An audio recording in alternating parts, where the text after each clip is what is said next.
Awesome. So now we're recording. I'm here chatting with Michael Harper. Michael, tell me a bit about yourself. What's your background? Yeah. So my background really has nothing to do with game design at all. I've been passionate about games for my entire life, as long as I can remember.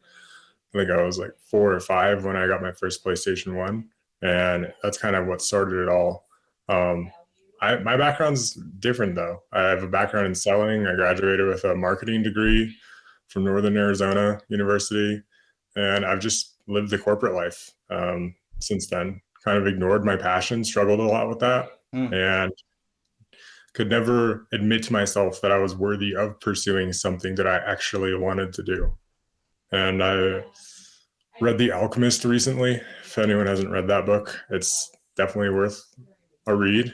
It's not too long; it's like 100 and something pages, and it it talks a lot about following your dreams in spite of what reality is telling you or what your parents have told you or anyone else, of being safe and following the guaranteed path of success, because success isn't guaranteed ever. And if you have a chance to succeed at whatever you want, then might as well make it something that you're actually interested in.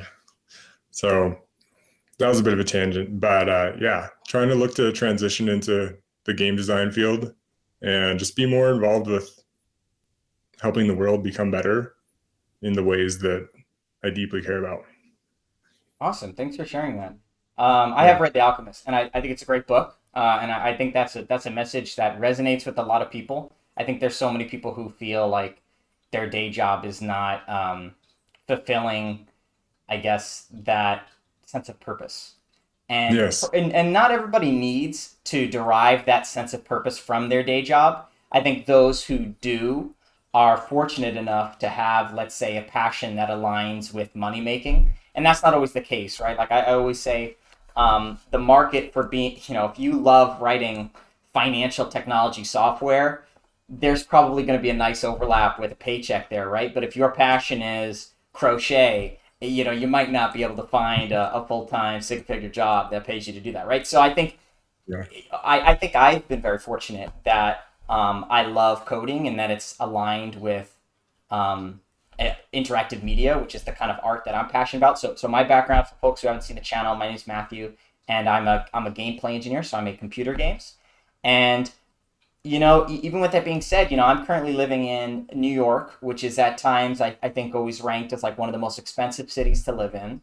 And I'm constantly seeing, especially now that I'm getting a bit older and I've just become a first time homeowner, and I'm realizing that even though a video game programmer does get you a six-figure salary, at least in this region of the country, it's not really comparative to the amount of money I could be making in, Google or Apple, like one of those bigger companies. And that's definitely been something that's weighing on me a lot, especially with respect to the kind of lifestyle that, my girlfriend wants to live. And I got to think about her now and the places I want to live and the travel I want to do. It's difficult because I definitely feel like, oh shoot, depending on how a bunch of things are going to shake out in the next few years, I might have to leave the games industry if that's the case, if I want to make that amount of money.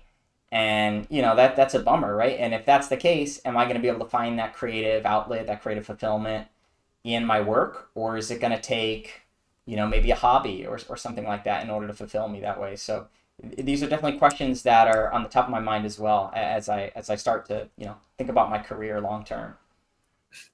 Yeah. That makes sense. You have more experience than me in actually working in something you're passionate about. And the grass is always greener. So you can try it and see how you like working for one of the big techs. I worked at Amazon right before this. Yeah, what I was that also, like? yeah. Well, I thought it was secure until all of these layoffs started happening in the tech industry. So things that you think are a sure bet, or when you take like a higher salary option, I left my stable job before that to go to Amazon for the brand of it and for more money and job security and all these things. And then there's a market downturn, or the tech bubble is going down now or something like that, trending downwards at least. And these sure bets kind of get pulled out from under you. So you never really know. And I feel like it might be a sign to pursue something I'm passionate about now. So we're kind of coming from opposite ends of the spectrum. I guess we Uh, are. yeah, so it's definitely interesting. But the FANG life, I guess there should be more companies out of that acronym now. And I mean, Facebook's not even called Facebook anymore. But the big tech bubble is it's aggressive. It's like nothing I've ever experienced. I learned more in my year and something time I was at Amazon than I ever have, for sure, in corporate life and just generally. There's leadership principles at Amazon that they're extremely rigid about, but it gives a framework to everything that everyone does, and it holds everyone else accountable as well. So there's an energy in big tech, and it's intoxicating, but it's also you see the dark sides of it too. You get to see behind the veil a little bit. So it's something I would recommend whenever for anyone really, just to get that perspective. But it's nothing I could see myself staying in long term. But I think the experience was invaluable. So when you speak about transitioning into a career that you think better fulfills your passion, what draws you to interactive media and I guess gaming specifically, and what gives you the intuition that perhaps that is a place where you're going to be happy? Yeah. Um, I've done a lot of deep work within myself this year with a life coach for the first time ever. And something we've uncovered over the course of a couple months was the doing deep trauma work from childhood, et cetera, and thinking about what my goals are for the future. We uncovered where my true passion lies that I have kind of kept locked away for fear of not being socially acceptable or not being able to accept myself for who I am or that things are okay to like. You know, video games were demonized for my entire childhood and most of my life as a waste of time, not a creative outlet, um, things like that. So I've repressed all these things.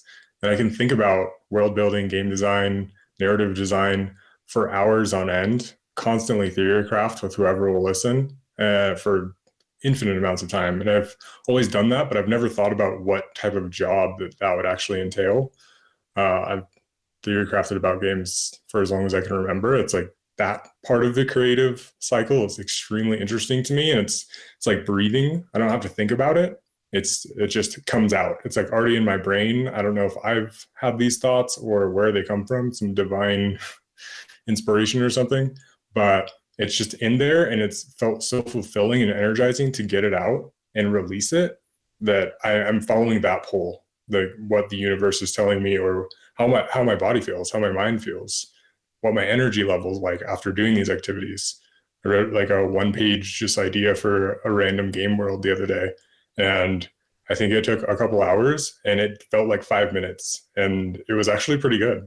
Um, and I had no idea that was even inside me. So I'm interested to continue pursuing it no matter what it takes.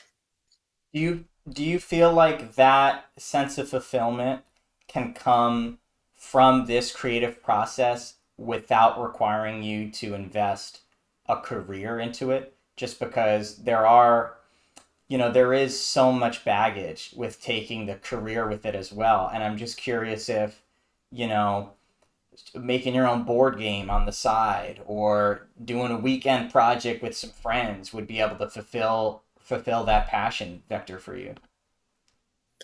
It might, in the way that that I've talked about so far, it would. It not in the dharmic way of sharing my gifts with the world and making the world a better place with the ideas that I have in my brain that I think could scale into something larger than myself or this conversation or even larger than I know. Um, and I don't know what that looks like yet, but that's kind of the long term goal or vision. But I think you make good points that it could be fulfilled through other means. But there's nothing else that I would rather want to do. I do understand all of your points about baggage, and it's the reason why I'm not a Twitch streamer, even though I've been like professional level at a few games over time. Because I don't want to force myself to. If I'm not feeling solo queue that day, then don't play it. You know, I don't want to be. I don't want to feel forced or it ruin it or turn it into all the negatives aspects that come with attaching receiving money for something. Um, Yeah. So I have those reservations too. I've thought about it very deeply, but I settled on I'm going to at least try it and see where it goes. I might fail, might learn that it's not fulfilling once there's money involved. I don't know, but I want to explore it more. Yeah, I guess I just wanted to ask that question just because I think people are somewhat surprised, but usually when somebody asks, oh yeah, I'm a coder, game industry, you think I should go for it? I actually do lean on the side of probably don't, just because I do think, especially if you're somebody who has the coding capability, you could make twice the salary and retire or even just work less, right? And then do that passion on the side and it just seems like there. I don't know. I don't want to be like gatekeeping, right? But I just feel like if people feel compelled to do it, then of course they got to do it, right? But like, it's not a. I don't know if it's the best path for everyone, you know. I don't even know if it's the best path for me, right? And that's I guess something I'm battling with. Hey, you mentioned a word earlier. I wasn't familiar with it. Would you mind helping me out? It's called Yeah. you said Dharmic way. I'm not familiar with that. Yeah. What does that mean? So Dharma, good call out. Dharma is like people's, from my understanding of the word Dharma, it's people's true purpose in life that they might not know of, and a lot of people never find their Dharma, their Dharmic path. They have an idea of what it is. Sometimes it might be tied to material possessions or social status or whatever, but that's not the true Dharma of someone's life. True Dharma would be whatever is the real reason why you were put here, or whatever your religious beliefs are, or no religious beliefs, your meaning for life, your meaning for living, your meaning for achieving anything, or trying to overachieve at whatever you do. What type of impact can you have in the world? What kind of goodness can you release from yourself and make everyone else around you better and feel better and have a more enriched, fulfilling life? That's how I feel. That's how I see Dharma. Awesome. Yeah, I think that's such an interesting topic, and like I remember this Jeff Bezos, the Amazon creator, he once said like if you have a passion, it really is a gift. Like not everybody does, so it's kind of unique when it does come up.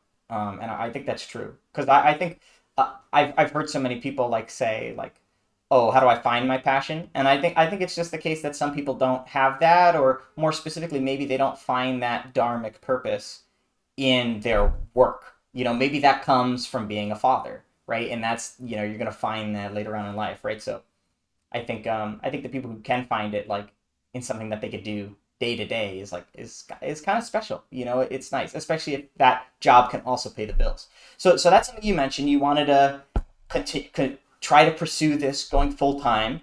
It sounds like you worked at Amazon. Was that in an engineering capacity? No, I was a technical recruiter. So I've worked with a lot of engineers Yeah. throughout my career, and I've recruited a lot of Unity engineers into the mobile gaming space. So I have a decent network of engineers, but I don't code myself. So I'd be non-technical. It's nothing I wouldn't mind learning, but I see myself more on the design side, um, more than technical, actually coding the games. Got it. Okay. So Yeah. you think if you let's say had a dream job, it might be as a game designer. Yeah, Cool. definitely. And do you know because there are so many different kinds of games, do you feel like you might know a segment of the industry that might attract you, maybe like console or mobile or VR or board games? That's a really hard question. I have a kind of a spicy opinion that mobile gaming is the future. It's the next frontier. A lot of people disagree with me just because of historical data, and consoles aren't going anywhere and PCs are just getting stronger. But I think the amount of reach that mobile games have, and once very good mobile games are released, it will be hard to compete because not everyone has a specific console, but almost everyone has a phone, or the segment of consumers that we're talking about, and even less have PCs because there's just like all sorts of barriers to entry that we could talk about. But as far as what games I would like to develop for uh, or design, um, I grew up playing MMOs. I do believe that's the most immersive genre to me, based on player agency and the vastness of the world, the endless nature of it. the sense of community that you form with guilds and other people, the social aspect. So I'm definitely drawn to MMOs, but it could be in the new frontier of whatever comes next. Potentially having VR elements in it. It's like the metaverse, but better. Kind of like Ready Player One, but not as dystopian somehow.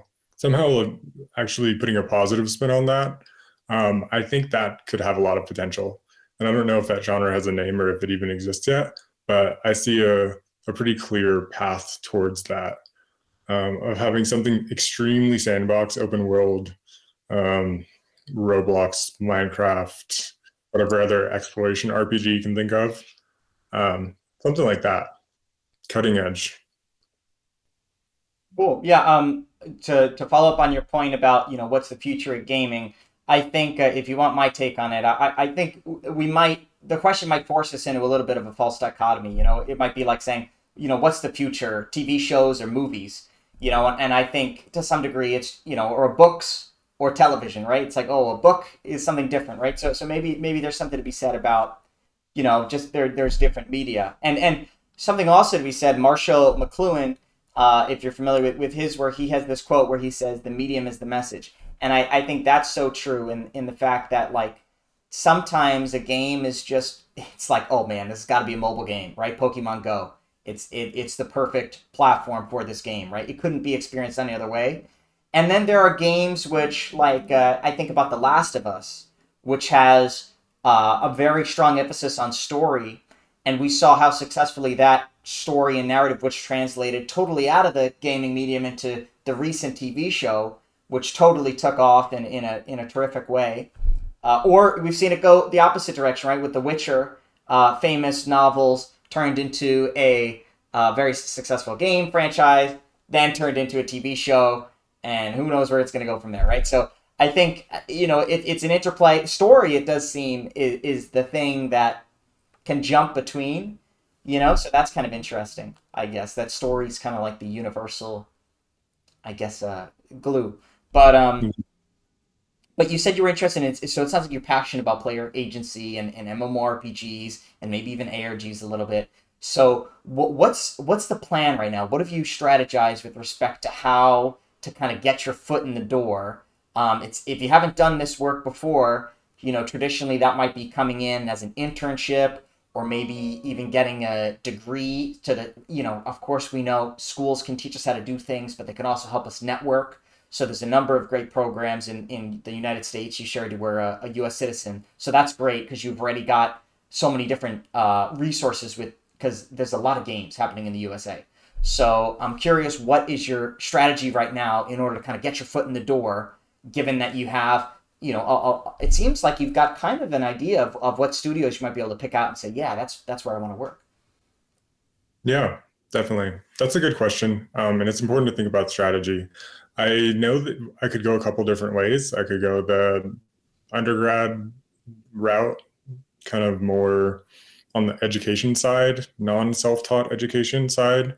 Um, Another thing I've thought of is coming into a game company as a recruiter and kind of just soaking up as much as possible because recruiting is the trade that I know. And I'm passionate about talking to game developers. So I think that would be a viable option. Third one is internship. I would definitely be interested in that, paid or not. That is extremely compelling to me. Uh, and the fourth option, I guess, would be building my own portfolio, starting from nothing, trying to create as much content as possible, and continuing networking like I am now. Just talking to, I was talking to the lead environment artist at Bethesda the other day on LinkedIn, and he was like, "You're doing the right thing. Just keep talking to people in the industry and learn as much as possible." So that's kind of the very early stages of my strategy right now, but like I said, I'm willing to do whatever it takes. So if you think I'm open to your opinion, what do you think is the best strategy? Your comments remind me of an anecdote from my life, which is that I was studying my undergraduate degree in California, and I had gone to the GDC event, which is a big networking event, and for game developers. And so I was there, and I was at this sort of mixer for USC graduate students, and I guess friends. I don't know how I wound up in there, but I was hanging out, meeting with the other students. And we were talking about internships, and I had asked them, what's going on. And a few of them had explained to me that they were going to pursue their master's degree in game design because they weren't able to secure an internship within their undergrad. And they sort of saw the master's degree as another year of opportunity with which they could again still apply in order to try and get that internship. So, from that perspective, it really seemed that getting the internship was the end goal. And as many people had also told me, they said, hey, if you've got an internship, don't do the master's study because you could learn on the job and you're going to learn more on the job than you would in the university. And I'm not saying that's necessarily true for everyone, but it did seem that most people I talked to had this opinion. And that's ultimately what I decided to do. I didn't get a master's degree. I just jumped into the job. And I was very fortunate to do a lot of internships, so I was able to learn different opportunities. And that was kind of what my path was in order to figure out where in the industry I wanted to be. I tried out so much. I was a game designer, I was a tools engineer, I worked with a publisher, and I also did some gameplay engineering. And that's kind of where I found the perfect fit for me. Gameplay engineering being in between design and coding. So you mentioned a bunch of paths. I think the internship is probably the golden ticket. If we can get you into an internship, that would be perfect. And I would say that should be our goal because if we get you into a undergraduate degree, then you're still going to need to get an internship after it. So it's like, let's try to get you the internship.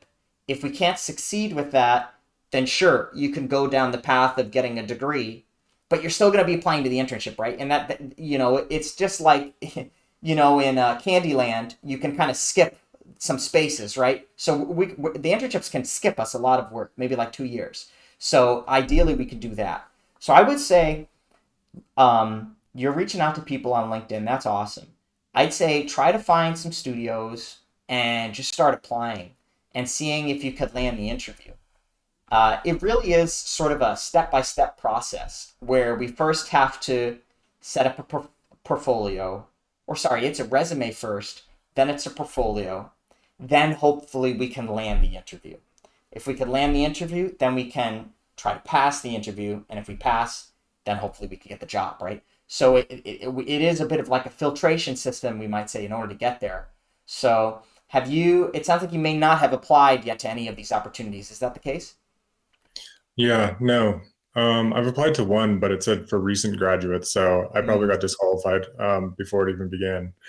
But yeah, Yeah, and a lot of internships do have that stipulation that you have to be enrolled at a college in order to do that. yeah, So what you could do, there's a little bit of a hack here, which is that you can enroll, and some universities have a policy where you could pop in and out for quarters. That was the case for my undergraduate degree, where basically the way that it works is you start school and you could put it on hiatus, and it's actually an infinite hiatus for Stanford. The only requirement is if you come back after a period of 5 years, you have to meet with a advisor because at that point they say that the curriculum may have changed to such a degree that they need to recalibrate your goals. But other than that, you could pop in and out, and it's no big deal. And so what I had done, this is a little bit of a hack, was I just normally people will only do internships over the summer, and that's why it's the most competitive. And it was actually the case for an internship. I wanted to work at a studio called Sony Santa Monica. They made the game called God of War, and I had applied to be an intern, and they said, you know what, you did a good job in the interview, but it just wasn't good enough. There was another candidate who was better than you, and we're going to take him instead. And so I said, okay, well, what about this? What if instead of taking me for the summer, you take me for the winter? I'll take off school, I'll work at the studio, and then I don't have any competition, right? And then if I was the number two guy for the summer thing, then I must be number one for winter, right? So I asked them that, and they said, you know what? We'll make that happen. And that's how I got one of my internships. So it helped to kind of to do a little trick like that. And then I always tell students to try and be creative with respect to how to get in the door.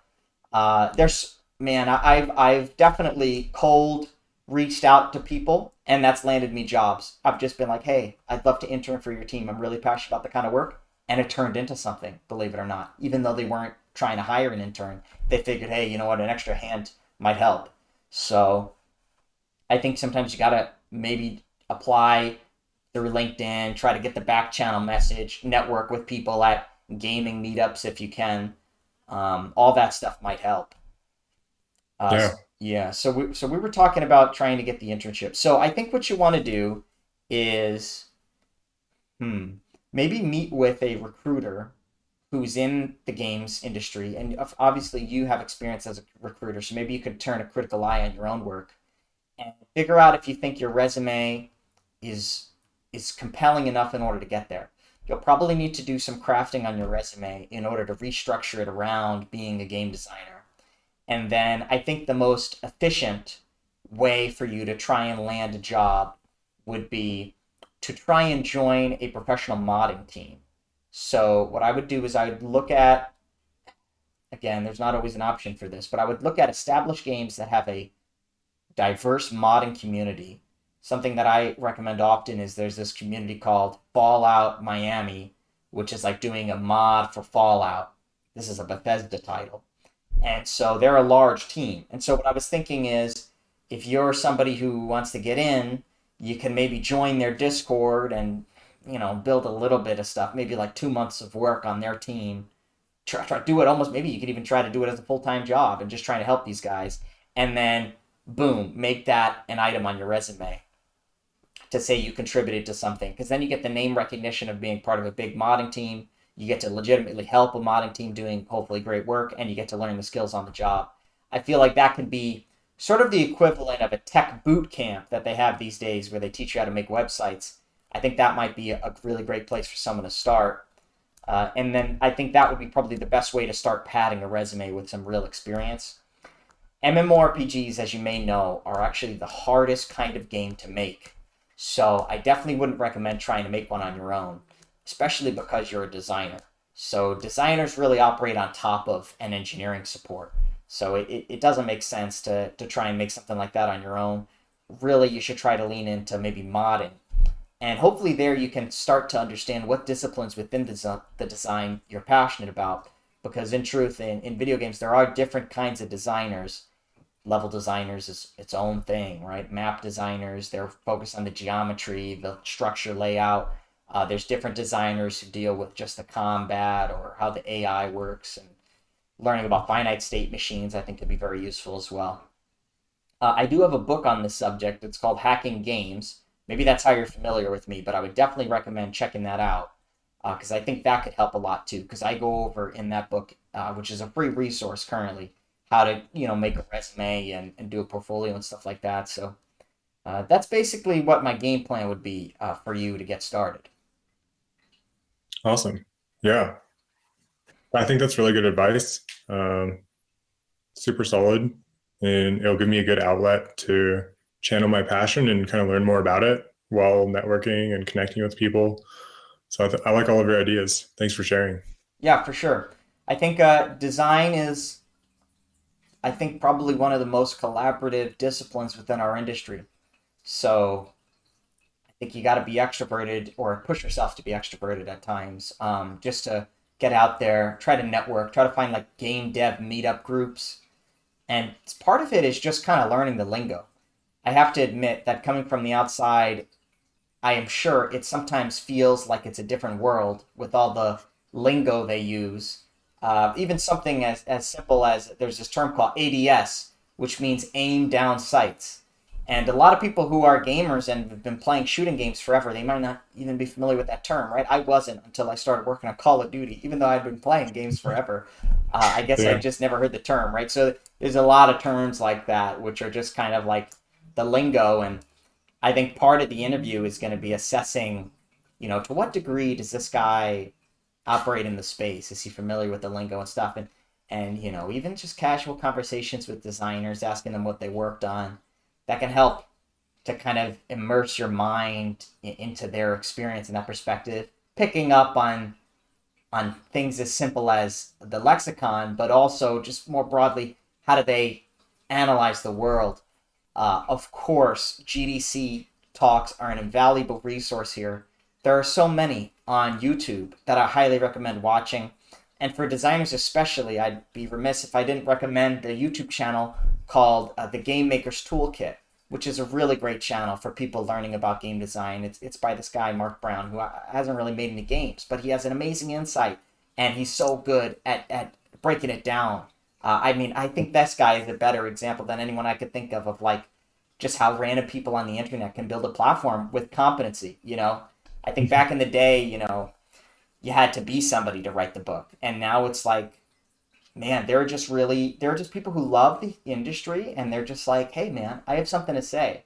And the democratization, I think, of like the learning platform of the internet is just incredible. I think it's so cool. So, Yeah. yeah, those are some other resources I wanted to throw out. But that's all I've got for you. Is there anything else you want to talk about? Is there anything else I can help you with today? I guess one other thing I wanted to cover was I saw you did some of your own personal projects and released them on Steam, and I wanted to know what was the main difference in how it feels to make your own games versus work as a part of a bigger team. What are the differences? Do you have one that you prefer? Do you like having so much control over the design process, or do you prefer the collaboration? Kind of want to hear about your perspective there. I was really lucky in university, and during my first internship, I was working in San Francisco, in California. And at the same time that I was doing my internship, I was making a game in my own free time. This was in my first year, or I guess in the summer of my first year at university. And every day I'd go to work and I'd end work at, 6 p.m. or whatever it is. I'd bike home through the crazy SF traffic. And then I would just code at night and with my partner, a friend of mine that I've had since middle school, my co-creator Scott, and we worked on a little game together. And by some stroke of luck, that game blew up. It became a big hit. It got 1 million downloads, and I've never had another indie game get even close to that amount of users. But I think I just kind of lucked out, you know. And that was really unique. It had so many unique challenges that I think one of the special things about making a game on your own is you're doing everything. And that's a great thing and that's a horrible thing, you know? When you're working on a big team, you the larger the team, the more specialization you have and the greater ability you have to focus on something. So when you think about comparing the two, my my first thought is that indie teams do generally tend to be smaller. No, that's generalization, but that does tend to be the case, and that's often the distinction. So my favorite thing about working in the games industry is I love working with others, and I love working with people who are radically competent, the best of the best. And I've been fortunate enough to be able to work on some really good teams. The fact that I can team up with an animator who's like kick ass, amazing, I love that. I love teaming up with somebody. He's a master of his craft. I am aspiring to be a master of my craft, and together we can make something really cool. That's what I love about AAA, because when I'm in the indie field, I feel that I'm working a little bit more towards my core competencies and to my strengths, and I can't lean on this other teammate because it doesn't exist.